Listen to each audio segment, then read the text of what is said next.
Netflix's Untold Stories Swamp Kings fumbled a golden opportunity to make the greatest sports documentary ever made. The 2008 Florida football team featured Urban Meyer, Tim Tebow, Aaron Hernandez, and 40 other players that have been arrested.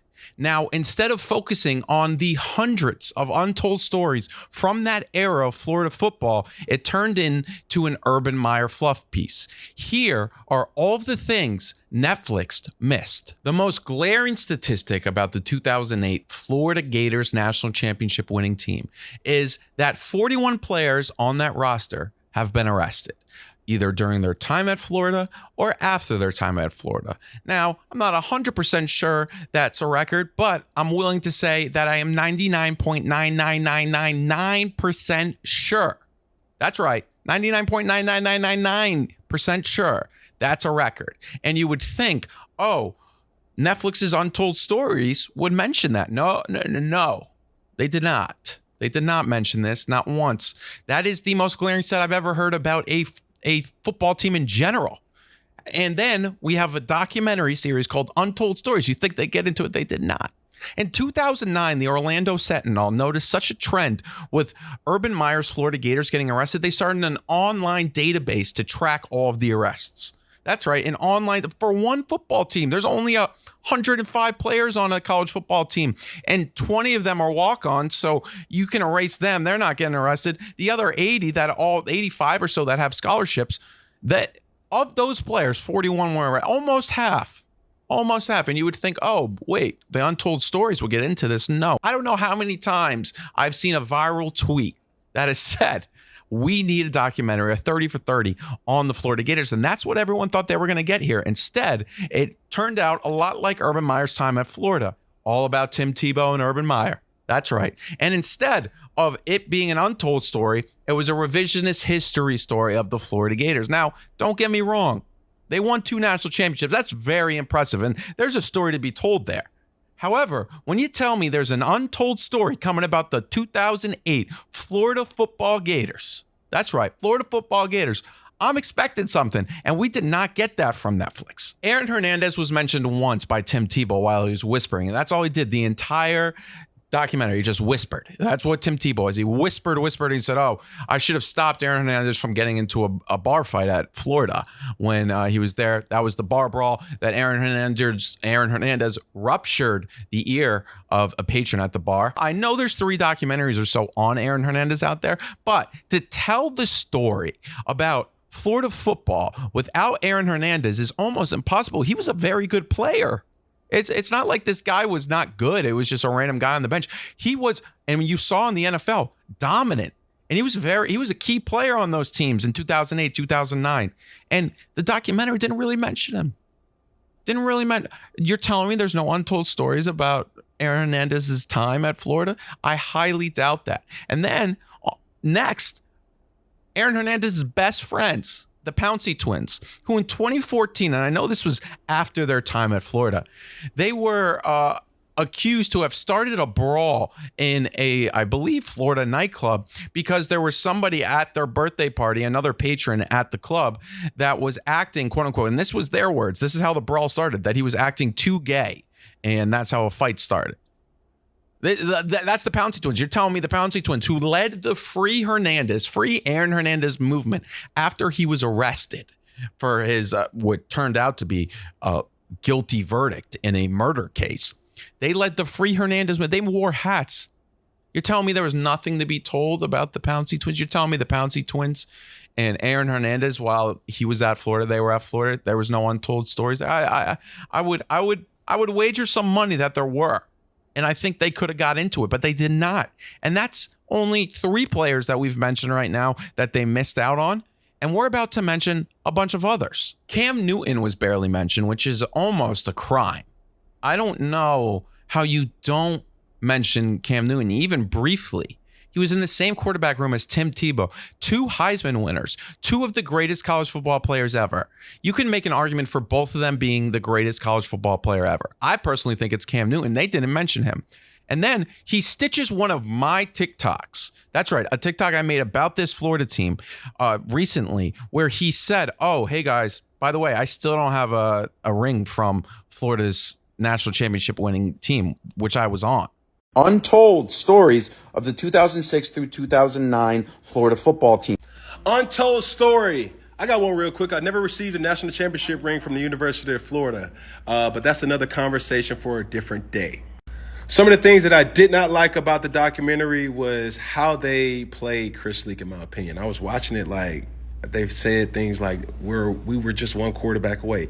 Like, bro, Chris Leak was that motherfucker. Like, let's not forget how pretty of a ball he threw, and started as a freshman in the SEC. From Independence High School out of Charlotte. Like, what are we talking about? Like, granted, Tebow is everything and some, but bruh, let's not try to dim the lights of Chris Leak. Lastly, where were these players? I really wanted to hear from Percy Harvin, Joe Hayden, the Pouncey twins. Like, there was so much that they left out. But other than that, it was a good documentary. He still doesn't have maybe that story could have been told. Cam Newton ended up being kicked out of Florida after he was found allegedly stealing laptops. The situation went like this.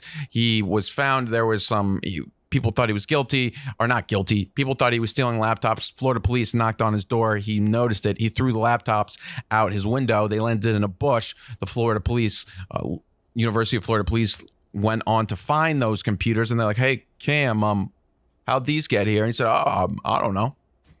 As they say, it's an ongoing investigation. But Cam Newton was not mentioned. How did you not interviewed? I know this is an Urban Meyer fluff piece, but come on, Cam Newton. They had two of the greatest college football quarterbacks ever in the same quarterback room, led by Dan Mullen, and you didn't want to mention that? There's got to be some untold stories there. Maybe at practice? I mean, come on. Percy Harvin, who was accused of choking out and picking his wide receiver coach up by the neck, slamming him to the ground in 2008 while he was at Florida. That story was not mentioned. He didn't want to mention that. Percy Harvin, one of the most electric college football players ever. I believe Urban Meyer's on the record saying that's the greatest college football player he's ever seen. Most electric player, at least. Why mention that? Why mention that story? It's not like that's an important part of a national championship winning season. Your star player picking a coach up by the neck and throwing him on the ground. Well, why mention that? Riley Cooper was on these teams. He was not mentioned. Riley Cooper. You can't tell me Riley Cooper did not have any untold stories while he was at Florida. What about Tony Joyner, Tim Tebow's best friend and roommate? He was found at 4 a.m. trying to get his girlfriend's car out of an impound lot after the car was impounded. He was arrested.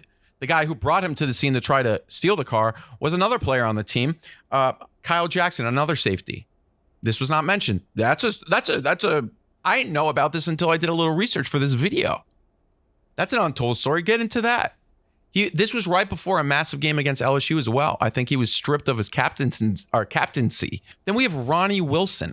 Ronnie Wilson was a part of the 2005 recruiting class. I think it was Urban Meyer's first recruiting class. He punched and spat on a man, then opened his trunk, grabbed a AK-47 outside of a club, and then just started shooting it in the air. Ronnie Wilson, everybody. That was not mentioned. He was a player on these teams. He grabbed an AK-47 outside of a club and just started spewing it in the air. Then we have Jamar Hornsby. Jamar Hornsby was caught using a dead woman's credit card on over 70 occasions, over 70 fraudulent charges. He just happened to be walking down the street and found a dead woman's credit card, I guess. She died in a motorcycle crash and he just started using it after her death. Was he the only one that did this? Were there other players on the team that had some maybe similar credit? I don't know. I do not know, but if I was doing a documentary about this team, I would dig into that. Over 70 fraudulent charges using a dead woman's credit card. This was not mentioned in the documentary. Why? Over 70 fraudulent charges. The woman died in a motorcycle crash. Or you think he just happened to be walking? What a quinky dink. He was just walking down the road. He just found a credit card. Or maybe, who knows? There could have been a scheme going. I don't know. That's not for me to say. That's for the documentarians to look into. Ask some questions. I got questions. I'm left with a lot of untold stories after this documentary. I'll tell you that much. And then there's Carlos Dunlap. He was one of the best players on these Florida football team's defenses. And a few days before they played Alabama in the SEC championship game, he was arrested for a DUI.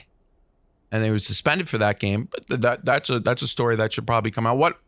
Before one of the biggest games this was when Alabama was really coming. They're about to win their first national championship. Florida, people were wondering, is this going to be it? It's Tim Tebow's last year. He's going to get 3 national championships right before this massive game against Alabama. And your star player gets a DUI. Can I get some stories about when the news came into the locker room? Or no? I guess not, because it wasn't mentioned. Then there's Chris Rainey, who was actually interviewed in the documentary. But this story of the time that he sent a text to his girlfriend that said, and I quote, "It's time to die."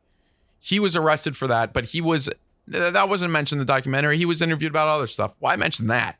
It's not like that comes up. That I just happened to do a lot of deep research on this. I'm sure if you look up Chris Rainey on the internet, Chris Rainey girlfriend, that nothing comes up.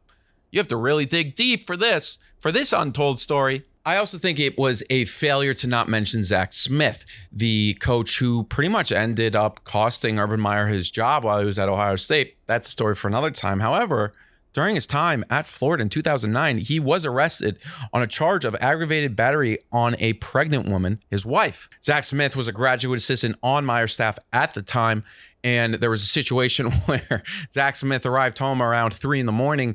with another football staffer who was a woman, and he allegedly wanted to, this was all in the police report, he wanted to bring her home with him and then have this woman sleep over.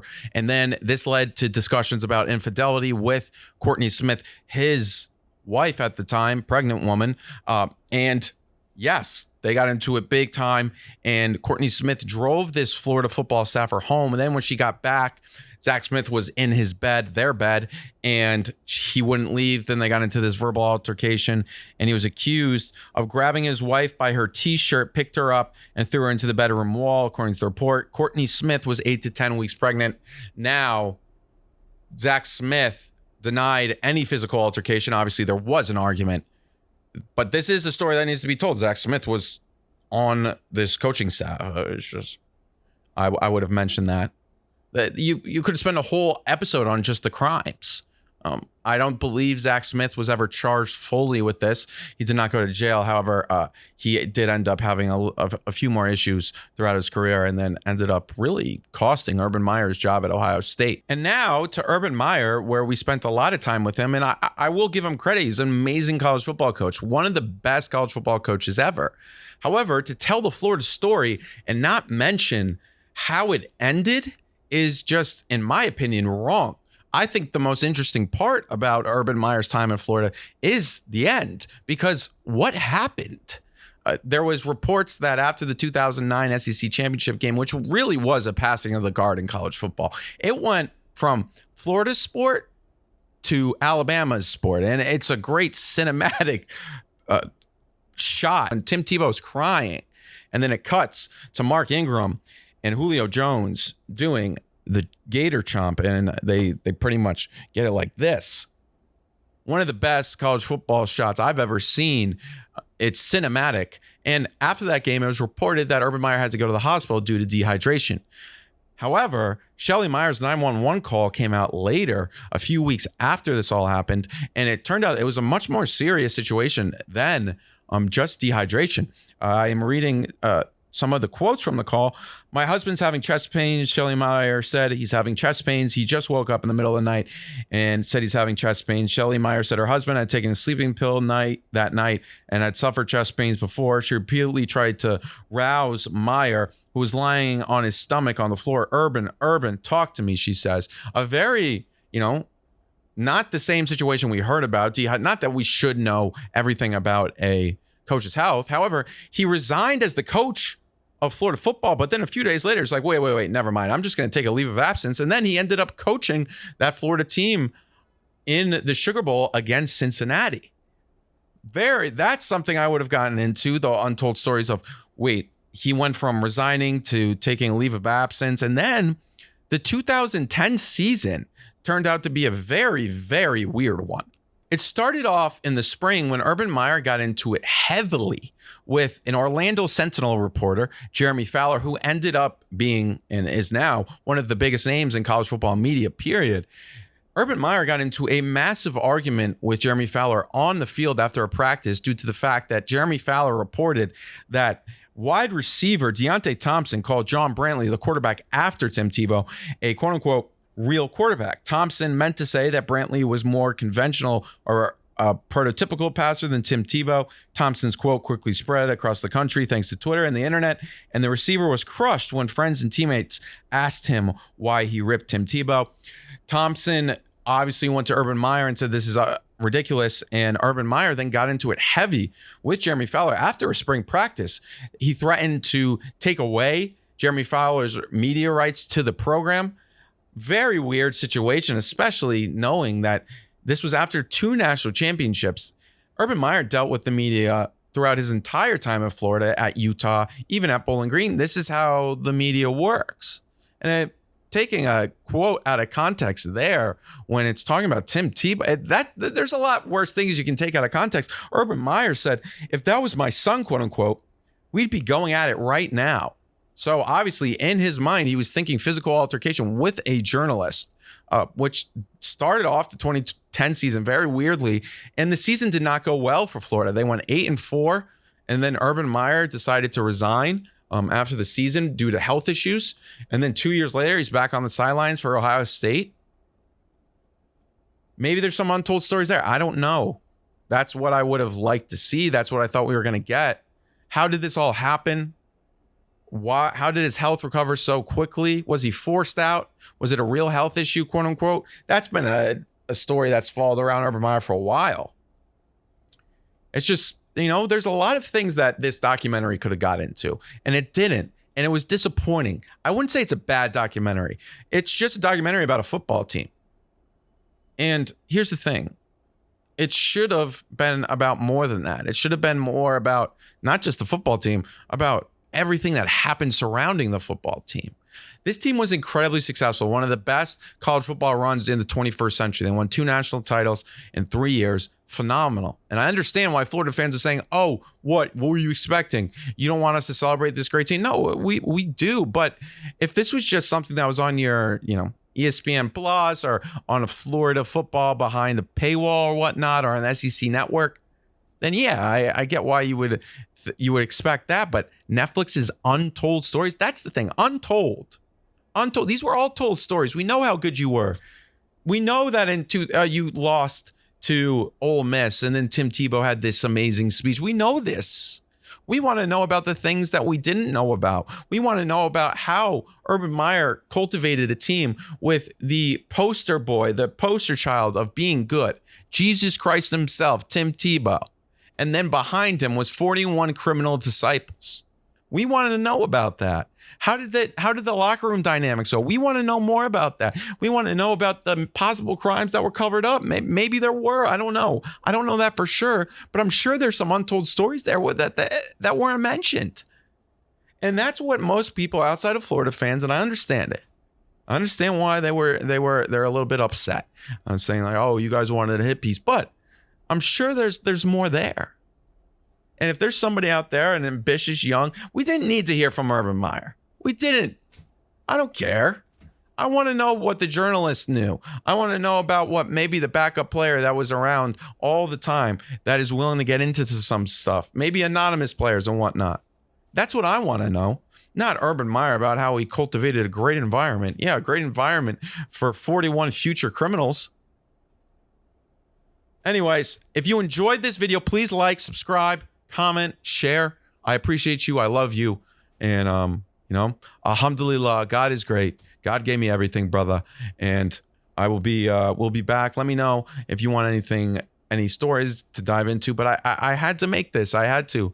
There was so much about this story and this team that was not touched on that I needed to right the wrongs of the Netflix's Untold Stories. And thank you for watching. Have a great day, great night, great morning, whenever you're watching. And that's right. Thank you.